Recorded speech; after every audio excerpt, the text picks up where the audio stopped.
이제 70년 만에 돌아옵니다. 이게 1차 귀환인데 오늘 크게 두 가지를 살피겠어요. 첫째는 편안함을 추구하는 거에 묶여 있지 말라는 거예요. 우리는 이게 안주하는 것 때문에 묶여 있습니다. 자유를 얻어라, 생명을 얻어라. 이게 첫 번째 메시지고, 그다음에 두 번째는 한 번 헌신한 사람은 계속 헌신한다는 것입니다. 그러니까 영적 빈익빈 부익부가 있다라는 거예요. 그래서 작은 일이라도 빨리 헌신의 자리에 나와야 되는 거지, 뭐 한 판에 헌신하겠다 이런 거는 불가능하다. 오늘 이게 헌신자들의, 돌아온 사람들의 명단을 통해서 알 수 있다는 것입니다. 차례대로 살피겠습니다. 첫 번째는 안주하는 것에 묶이지 말라, 편안함에 묶이지 말라는 거죠. 바벨론의 포로로 끌려갔다가 돌아온 사람 얼마나 돌아왔다고 생각해요? 5% 돌아왔습니다. 5만이 채 안 돼요. 5% 돌아왔어요. 5%. 100만 명 끌려갔는데 한 4, 5만 명 정도 돌아왔어요. 그러니까 이 고레스가 칙령을 내려가지고 야 가도 된다. 그러면 뭐 떼거지로 올 줄 알았죠. 안 그래요. 5% 돌아왔다니까요. 그게 무슨 얘기입니까? 사람들이 자유를 그렇게 좋아하는 게 아니에요. 에릭 프롬이 그런 얘기를 했죠. 자유로부터의 도피.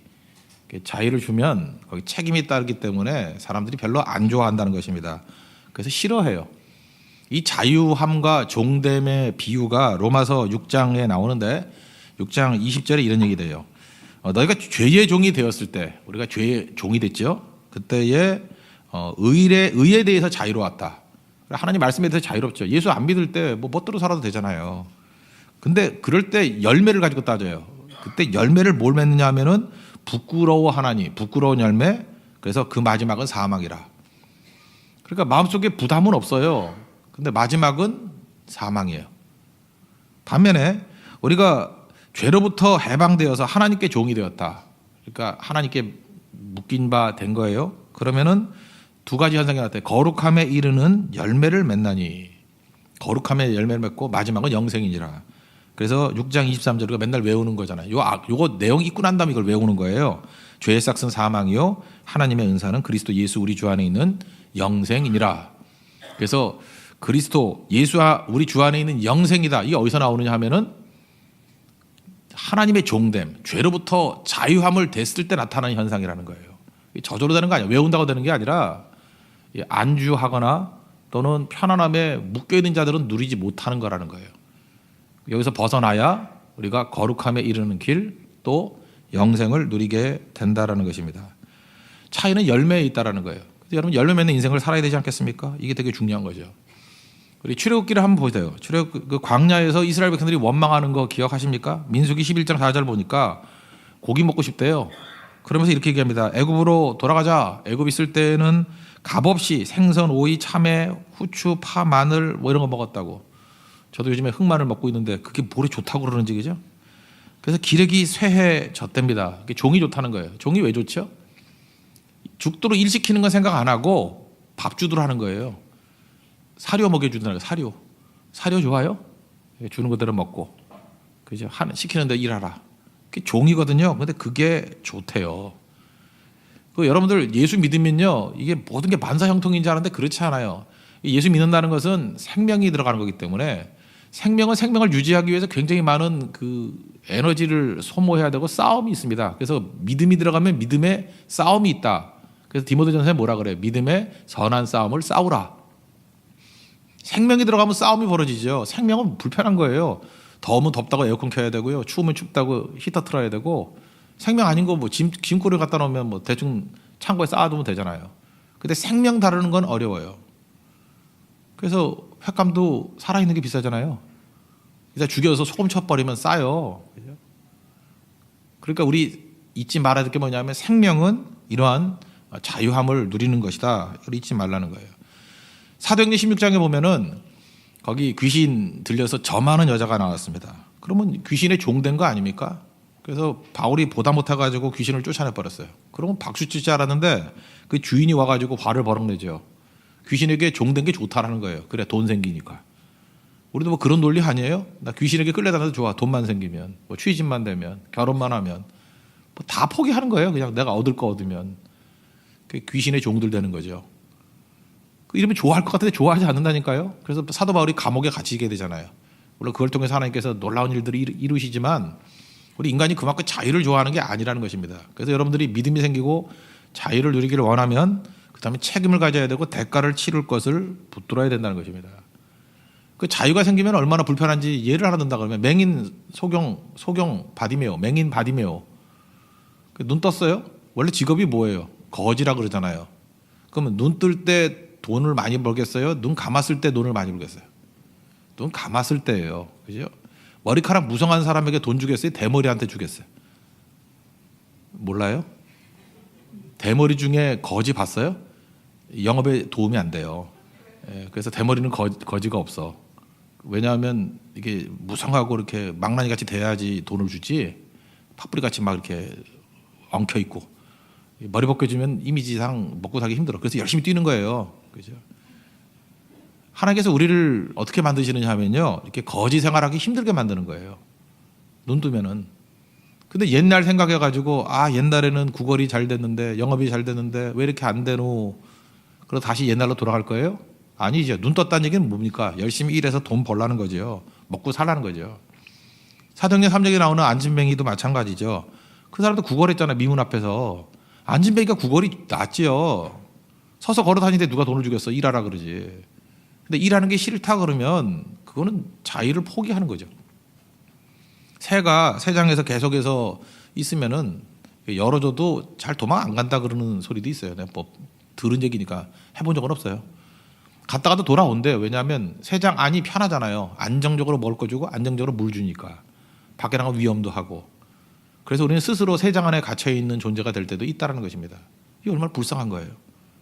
우리 그럴 때 예를 들어서 여러분들 어떤 사람에게 감옥 안에 넣어놨는데 안 들어간다, 안 나간다, 나 여기 계속 머무르길 원해요. 그 소생거 탈출 같은 데 보면 그런 거 나오잖아요. 그죠? 뭐 나갔다가 너무 힘들어서 감옥 가기를 원하고. 그 왜 길들이 졌기 때문에. 이런 불쌍한 인생을 우리를 건지기 위해서 예수님이 오신 거라고요. 여기 보세요. 지금 70년 동안 바벨론에서 포로 생활했으면 나름대로 익숙해졌습니다. 두 세대는 지났거든요. 30년을 한 세대로 친다 그러면 손자 때까지 나왔을 거예요. 그죠? 증손자도 나왔을 때 몰라. 일찍 결혼했으면. 그럼 뭐 익숙한데 그걸 다 버리고 다시 돌아가자. 지금 한번 생각해보세요. 1950년에서 지금 66년 지났잖아요. 그러니까 해방 때 해방. 46년 정도 해방. 8.15 해방 될 때에 그 뭐 미국 갔어요. 근데 지금 거기서 뭐 8.15 해방 때니까 뭐 한 손자까지 났을 거 아닙니까? 뭐 증손자는 났을 거라고. 어린애들은.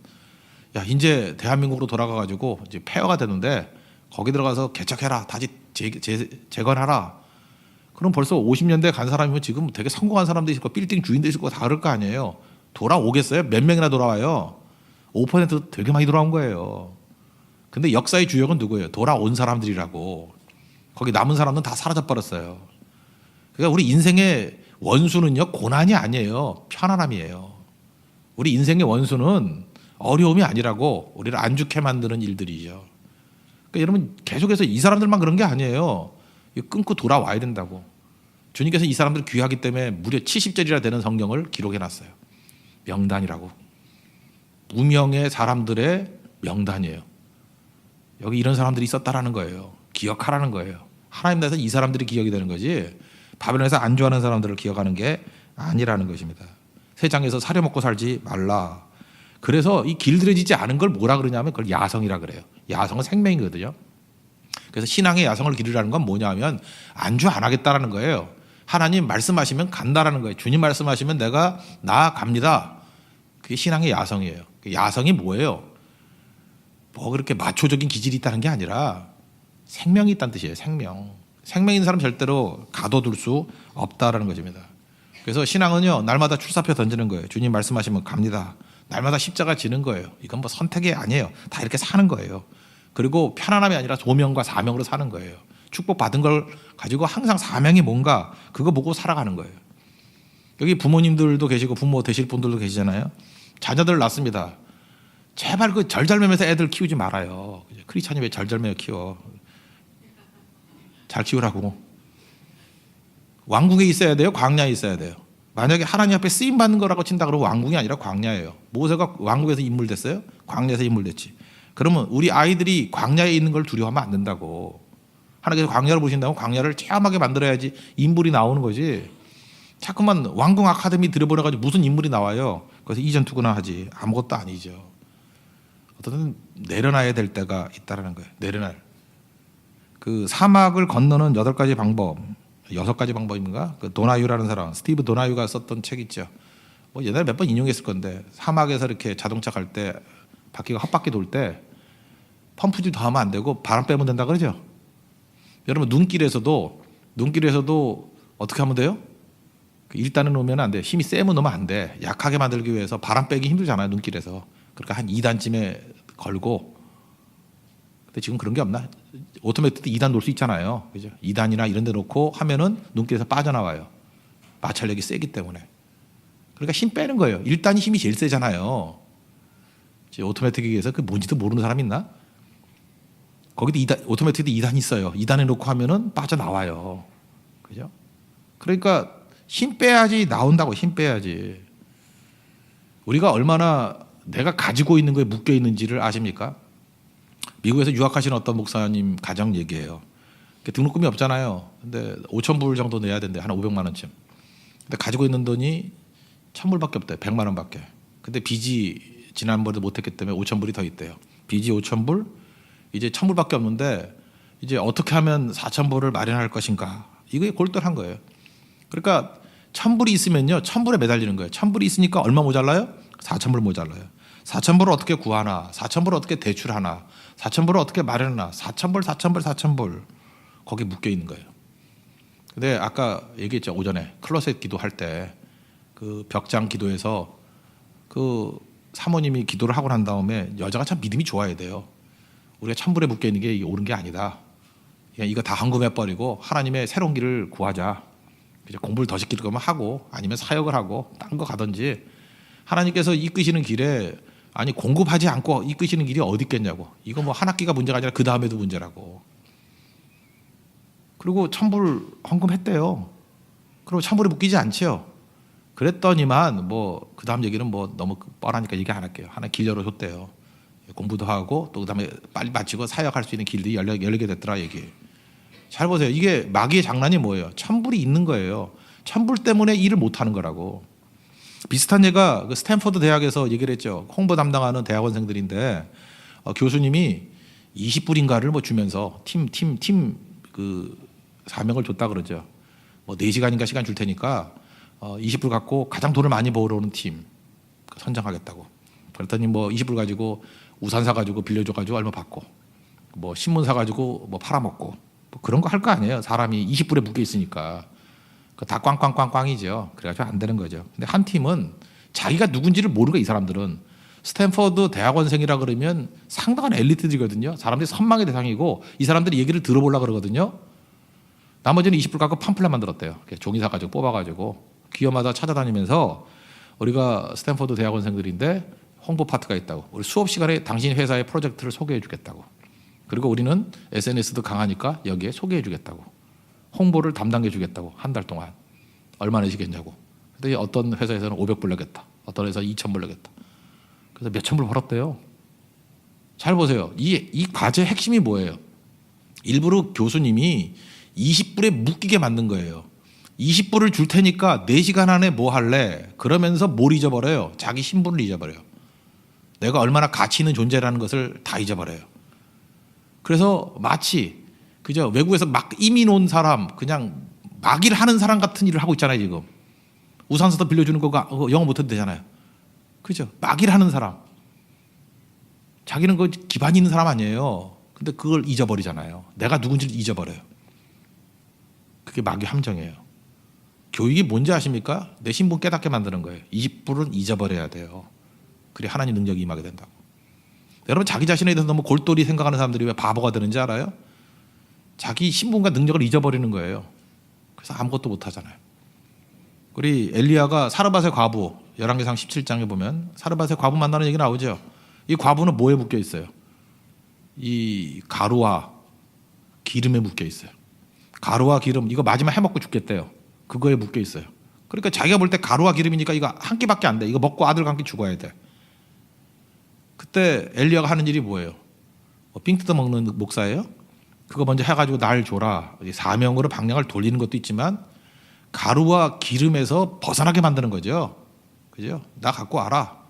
그리고 그릇 빌려 와라. 그냥 부을 때마다 한량없이 부어지게 된다. 지금 가루와 기름에 묶여 있는 사람을 해방시켜 주잖아요. 어느 정도로 해방시켜줘요? 그릇을 빌려오는 만큼의 믿음 만큼 해방시키잖아요. 여러분들 지금도 굉장히 많은 사람이 이렇게 묶여 있는 거 되게 많아요. 20불에 묶여 있고요. 가루와 기름에 묶여 있는 사람. 어떤 사람은 맨날 자기 나이만 묵상해. 내가 나이가 몇 살인데, 나이가 몇 살인데, 나이가 몇 살인데. 맨날 얼굴 거울만 쳐다보고, 그죠? 내가 지금 너무 늙어 보여, 늙어 보여. 길라면 주사 맞아야 돼. 길라면 주사 맞아야 돼. 그러다가 탄핵당하고. 맨날 이렇게 되는 거라고요, 인생이. 한번 생각해 보세요. 대통령을 얼굴로 뽑아요? 그 파워가 얼마나 센데, 그 결정할 게 얼마나 많은데, 임명할 수 있는 사람이 2만 명이 넘는데요.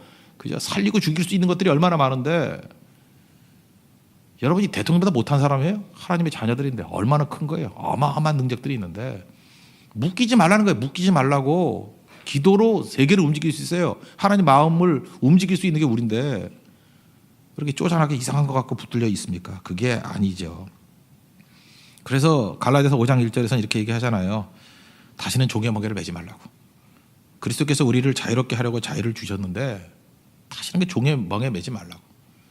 마귀가 여러분 넘어뜨린 것 중에 하나가 뭐냐면 맨날 교회 와가지고 예수님 만나면은 이렇게 자유롭게 되는데 맨날 옆 사람 쳐다보고 나는 쟤보다 나이가 많은데 쟤는 나보다 돈이 많은데 쟤는 나보다 좋은 학교 나왔는데 쟤는 나보다 키가 큰데 쟤는 나보다 눈이 큰데 머리숱이 많은데 뭐 맨날 이런 거 따지니까 죽는 거죠. 그러니까 죽어도 싼 건데 그렇게 말하면 내가 사명을 저버린 거기 때문에 그러지 말라고. 자꾸 화가 나 그런 걸 보면서 너무 시각이 어리석어서 그 종로무식이에요. 종로무식. 종무식을 버리고 20불에 묶이지 말고 가루와 기름에 묶이지 말고 하나님 약속 붙들고 나가라고요. 그러면 움직이는 5% 된다고요. 하나님께서 그거를 원하십니다. 할 수 있겠죠? 나오십시오. 그게 중요한 거예요. 두 번째는 헌신이 헌신을 부른다는 거예요. 이 명단들 쭉 보면은 그 2절에는 11명의 지도자 명단이 쭉 나와요. 뭐 지도자 수룹바벨. 이 사람은 정치적 지도자죠. 수룹바벨은 바벨론식 이름인데 바벨론의 아들이란 뜻이에요. 근데 이름은 이렇더라도 이름은 참 거지 같죠. 그죠? 그렇지만 이름은 좀 불신앙적인 것 같이 보이지만 하나님께 잘 쓰임 받았잖아요. 뭐 바벨론에 태어난 거 뭐 자기가 이름 지었나? 남이 지었지. 이게 다윗 자손이에요. 다윗의 자손인데 수룹바벨이 있고 우리 가운데도 그래요. 기독교에서 제일 나쁜 마귀 상징이 뭐예요? 용이잖아요. 용. 용 아니에요? 근데 우리나라에서 최고의 그 권위 있는 주석가가 박형용 박사예요. 그래서 예수 믿는 사람들은 용용자 그 넣는 거 아니야 이름에 그 마귀란 뜻인데 왜 용을 넣어? 넣었으면 죄송합니다. 뭐. 이름 바꿔요. 이름 바꿔. 그 용자 넣는 거 아니야. 그러니까 이제 새로 이제 이름 지을 때는 용은 짓는 거 아니에요. 아예 반발심으로 그냥 용용이라고 짓지 말고 김용용. 그러면 죽겠지야. 용용 죽겠지. 하지 말라고. 용용 죽겠지에 굉장히 깊은 영적 의미가 있어요. 용용하면 죽는다는 거야. 하지 말고. 하여튼 그런 거예요. 이름이 용용 죽겠지예요. 수룹바벨이라는 이름이. 그렇지만 하나님 앞에 쓰임 받잖아. 뭐 이름 개떡 같아도 인생은 그냥 멋지게 살면 되는 거 아니에요? 그 다음에 예수아. 예수아는 그 영어 성경 봐요. 조수아로 돼 있어요. 여호수아 똑같은 이름이에요. 호세아, 여호수아 다 똑같은 이름이에요. 예수님도 같은 뜻이에요. 예수님의 뜻이 뭐예요? 하나님이 구원하신다예요. 구원. 그래서 구원자라는 이름이죠. 종교 지도자, 대제사장 이름이고 느헤미야는 동명이인입니다. 느헤미야는 그 다음에 나오는 그 사람이 여기 느헤미야에 있는 그 느헤미야는 아니에요. 근데 이름의 뜻은 뭔지 알아요? 위로라는 뜻이에요. 위로. 하나님이 위로하신다. 그래서 위로란 이름이 신약에 누구였죠? 바나바. 위로의 아들. 그러니까 위로가 들어가는 이름을 참 좋아하는 것 같아요. 느헤미야 하나님이 위로하신다. 소선지자 가운데 나훔 그러면 여호와의 위로 그런 뜻이에요. 나훔 뭐 이런 거. 뭐 이런 이름 지으라는 거예요. 3절부터 20절까지는 이제 집안 이름이 쭉 나오거든요. 기독교 명문 가정 되게 해달라 그런 기도 많이 했죠. 우리 이런 거 기도해야 돼요. 3절 보니까 바로스, 뭐 스바디아, 아라 뭐 이렇게 가족들 쭉 나오죠. 인상적인 게 16절에 아델이네. 아델 좋아하는데 아델.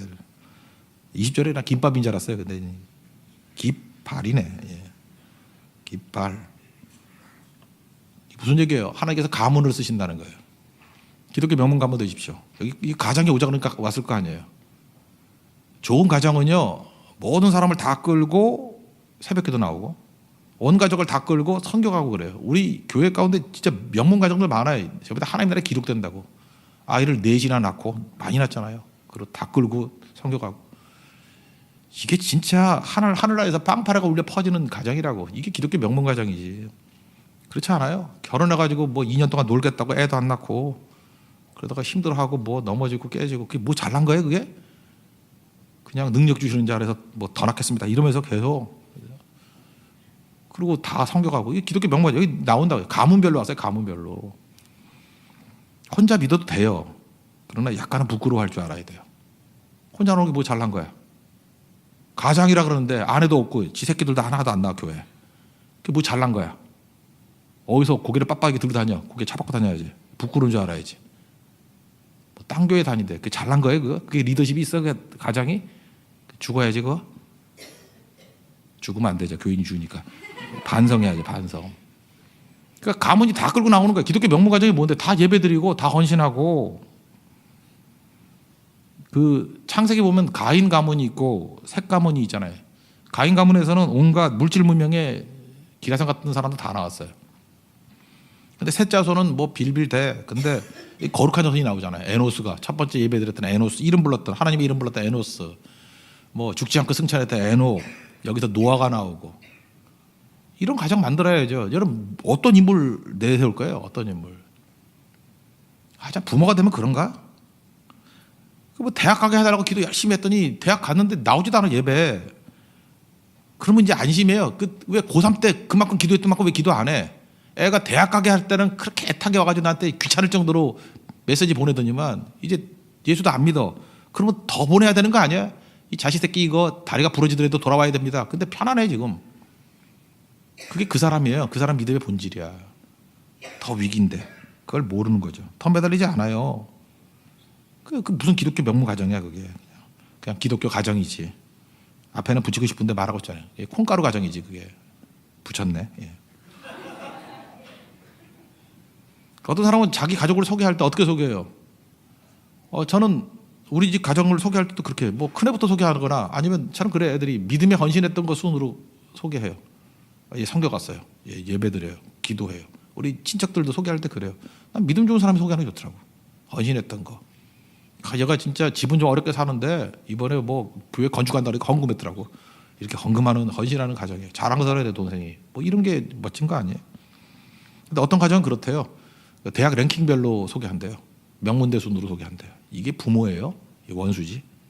직장 순서대로 대기업 들어간 순서대로 소개하고. 그러면 부모가 자녀를 자랑스럽게 안 여기는데 자녀가 제대로 될 리가 있나요? 기독교 명문 가정 되십시오. 여기서 보니까 가문별로 왔다라는 거예요. 우리 교회도 이런 좋은 가문들이 많이 나왔으면 좋겠고 이제 좀 시간 지나면 명문 가문들을 자랑할 거예요. 저는 자랑을 좋아하거든요. 자랑할 거예요. 명문 가문을 자랑할 거예요. 그리고 명문 콩가루 가문은 말을 안 할 거예요. 그러니까 별로 이렇게 드러나지 않은 가문들은 분발하십시오. 이게 하나님 앞에 매달려야 될 일들이라는 거예요. 또 하나는 이제 가문별로 왔고요. 그 다음에 21절부터 35절까지 도시명으로 돼 있어요. 21절부터 보시면 뭐 베들레헴 사람이 뭐 1, 2, 3명이 123명이고 느도바, 아나돈 뭐 이렇게 쭉 나와서 35절에 뭐 스나야 자손이 3,630명이었더라. 여기 지역별로 했을 때 아주 인상적인 건 뭐냐면요. 여기서 유명한 데가 베들레헴 아니에요. 그죠? 베들레헴 다윗의 고향 예수님 태어난 곳 몇 명? 123명. 해계. 베들레헴 출신이 123명. 그 다음에 35절 느나야 자손. 느나야가 어딘지 알아요? 느나야가 어디 있어? 누나야 말고 스나야네. 스나야 어딘지 모르겠는데 몇 명이에요? 3,630명. 엄청나죠. 123명에게 3,630명. 이름도 잘 모르는 스나야라는 곳에서는 엄청나게 헌신하잖아요. 여기서 할 수 있는 게 뭐예요? 예상 외의 사람들이 헌신한다는 거예요. 우리 교회에서 보면 맨날 설치는 애들 있죠. 설치는 애들. 그 설치는 사람이 다 되는 게 아니에요. 헌신할 때 엉뚱한 사람들, 무명의 인물들, 그런 사람들이 헌신하더라는 것입니다. 그러니까 잠깐 설치려고 그러지 말고요. 헌신의 자리에 내가 가 있어야 돼요. 그래서 여러분들 내가 지금 이름은 알려지지 않았지만 스나야 집안 같은 사람이, 지역 사람 같은 사람이 되기를 원합니다. 이거 기도해야 된다고요. 이건 뭐예요? 가문이 아니라 지역이에요. 그래서 이건 후천적으로 우리가 결정할 수 있는 거예요. 그래서 영적 기상도가 달라요. 어느 그룹에 낄까. 선택할 수 있으면 될 수 있으면 좋은 그룹에 끼세요. 잠깐 뒷말하고 뭐 돌아다니면서 술이나 퍼마시고 이런데 빨리 빠져나오고 화 있을 진지 하고 빨리 뛰쳐나와요. 나오고 기도하고 헌신하고 말없이 봉사하고 이런데 끼어야 돼. 꼭 보면 복도 지지도 없어. 어떻게 저런 그룹을 저런 친구를 사귀나. 사명으로 붙들어 주는 건 괜찮지만 거기서 자기가 안식을 하는 데는 좋은 그룹 가야 돼요. 그리고 무장하고. 근데 어떤 교제권이 왜 저 모양인가 뭐 이럴 때가 있어요. 그 이름 너무 의지하지 마십시오. 베들레헴 사람이라 할지라도 123명밖에 안 됐어요. 반면에 이 스나야 사람들은 여리고라는 유명한 이름보다 한 10배 되잖아요. 3,000명이 넘는 이런 사람들 돼야 된다는 것입니다. 그 다음에 이제 느디님 사람이라는 얘기가 나오는데 느디님 여기 그 36절부터 나오는데 성전을 섬기는 사람이 세 그룹이 나와요. 하나는 제사장 그룹, 그 다음에 40절부터는 레위 사람. 그러니까 예배 인도하는 게 제사장, 레위는 돕는 사람들. 느디님이 나오는데 느디님 사람들이 48절부터 명단이 꽤 길어요. 54절까지 뭐 굉장히 많이. 오히려 제사장 그룹은 대충 하고 느디님을 굉장히 강조해요. 그래서 에스라서에서 강조하는 건 느디님 사람들이야. 이게 굉장히 많이 강조하잖아요. 그죠? 헌신자들이 있더라.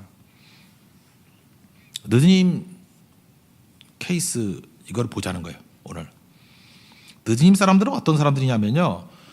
그 여호수아 9장에 보면은 원래 그 가나안 땅에 들어가면 가나안 족속들을 다 죽여버리라 그랬잖아요. 근데 기브온 사람이 나와요. 마치 멀리서 온 것 같이 뭐 옷도 헐게 만들고 뭐 빵도 좀 곰팡이 슬게 만들고 그래서 언약을 맺어요. 안 죽이기로. 근데 아직 들통이 나더라도 하나님 백성들 한 번 약속한 건 지키거든요. 그래서 안 죽여요. 대신에 이들이 하는 일이 뭐냐면 여호수아 9장 23절 보니까 성전에서 하나님 전을 위해서 나무를 패며 물을 깃는 자가 되리라. 이게 관용어예요. 그래서 이 느디님 사람들이 하는 일이 뭐냐면 나무를 패며 물을 깃는 자. 그러니까 성전에서의 그 식모예요, 식모. 성전에서의 그 시다바리, 허드렛 일을 하는 사람들. 이런 사람들 이거 오래 하고 싶겠어요? 근데 이상하잖아요. 바벨론의 포로로 끌려갔던 사람 가운데 5% 돌아왔다 그러는데 이런 출신들이 돌아오지 않은 게 낫지요. 돌아와봐야 또 이거 해야 되는데. 근데 이 사람들이 대거 돌아왔다라는 거예요. 그래서 이 명단을 이렇게 자세히 써주는 거예요. 야, 이렇게 작은 일에 충성하는 사람들이 있다. 야, 봐라. 정작 유대인들은 포로 생활해서 안주해가지고 안 돌아오는데 이 사람 다 이방인들이거든요. 이방인이었다가 하나님의 그 공동체에 들어온 백성들이 이렇게 낮은 자리에서 충성하지 않니? 먼저 된 자가 나중되고 나중된 자가 먼저 된다. 느디님 스타일 케이스 놓치지 말라는 거예요.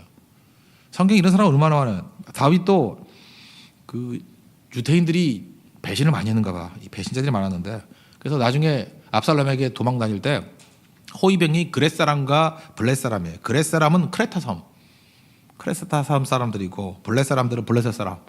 그러니까 그렛과 블렛은 똑같은 거예요. 그렛 사람은 원래 원주민이었던 사람들을 그렛 사람이라 그러고 이 사람들이 팔레스타인에 와가지고 성 짓고 정주한 사람들을 블레셋 사람이라 불러요. 그렛과 블렛 혈통은 똑같아요. 그러니까 다윗은 참 재밌죠. 블레셋 사람과 전투해가지고 유명해지고 골리앗 물리치고. 근데 다윗에게 충성했던 사람들은요 블레셋 사람들이 되게 많아요. 이 그렛 사람, 블렛 사람. 압살롬에게 도망칩니다. 이제는 힘을 다 잃어버렸어요. 왕일 때는 뭐 다른 사람 많죠. 이제 힘 없는 늙은이에요. 아무 힘도 없어요.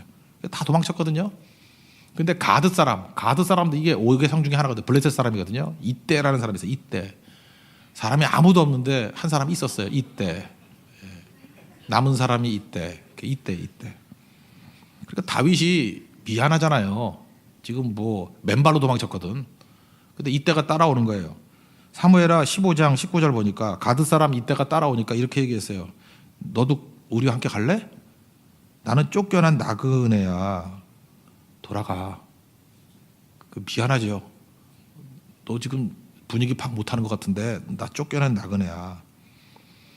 너는 어제 왔고, 그러니까 너 여기 온 지 얼마 안 됐고, 나는 정처 없이 가니까 우리와 함께 떠돌아다니면 고생 무지한다. 너는 들어가서 내 동포들 데려가라. 그래서 그리고 또 축복해. 은혜와 진리가 너와 함께 있기를 원한다. 네 마음은 알겠다. 돌아가. 이렇게 다윗이 얘기를 했어요. 다윗의 그 마음이 찡했지요. 다 배신하는데, 믿을 놈들 다 배신하는데 생각지도 않았던 이때가 따라오면서 헌신하겠다 그래요. 그랬더니 이때가 이렇게 얘기해요. 여호와의 살아계신가 내 주 왕의 살아계심을 두고 맹세한다고. 나는 왕께서 어느 곳에 가든지 사나 죽으나 따라간다고. 와, 충성이죠. 사나 죽으나 따라간다고. 이게 성경에 기록된 중요한 메시지예요. 배신자는 다 죽어요. 근데 이때는 기록이 되잖아요. 역전되죠. 딴 건 모르지만요, 여러분 충성만 해도 평균 이상의 인생을 삽니다. 제발 가론유다 같은 그런 인생 살지 말아요. 충성, 이게 중요한 거죠. 충성. 그렇죠? 나 따라오지 마 그럴 때 헌신하잖아요. 이게 기독교 명문 가정이에요. 그래서 이때 가정이 중요한 가정으로 세워지게 된다는 것입니다. 여기서 할 수 있는 게 뭐냐면 이런 거예요. 철없을 때는 이렇게 옆에서 얼쩡대는 사람이 충성된 사람으로 착각을 해요. 목사도 그래. 이 바보라서 이렇게 얼쩡대고 또 나이스한 사람 있잖아. 이게 천성적으로 쌩글쌩글 웃으면서 깔끔하고 그게 충성하는지 아는데 다 엉터리예요. 이제 배운 게 하나 있는데 뭐냐면 리더가 해야 될 일은 뭐냐면 반드시 비전을 던져야 돼요. 비전을 툭 던지면은 그 전까지 자리에 앉아있던 사람이 동역자인 줄 알았는데 아니에요. 비전을 따라오는 사람이 동역자예요. 사명을 툭 던지죠. 그 옆에서 웃고 있는 사람이 동역자인 줄 알았는데 아니에요. 그 사명에 따라오는 사람이 동역자예요. 그래서 이제는 잘 안 속아요. 그래서 비전을 던지고 사명을 던지면 항상 누가 가느냐 봐요. 따라오는 사람이 있고 뒤로 물러서는 사람이 있어요. 그럼 알죠. 아, 저거 생글생글 웃는 가짜였구나. 옆에서 얼쩡대는 태클 거는 사람이었구나. 그거 알죠. 그래서 여러분들이 리더가 되면요 반드시 하나님을 바라보고 비전을 던져야 돼요. 약속을 던지고 말씀을 던지고 사명을 던지면은 진짜가 나와요. 사람 많이 끌라 그러지 말아요. 하나님 말씀을 있는 그대로 선포하면 돼요. 그러면 말씀대로 따라오는 사람이 나와요. 그게 진짜예요. 그래서 비전 제시를 못하는 지도자는 망합니다. 왜 망하느냐? 속아서 망해요. 속아 넘어가는 거라고. 하나님께서 그 영을 감동시키셔요. 그 영을 감동시키셔가지고 걸어 나와요. 너무 재밌어요.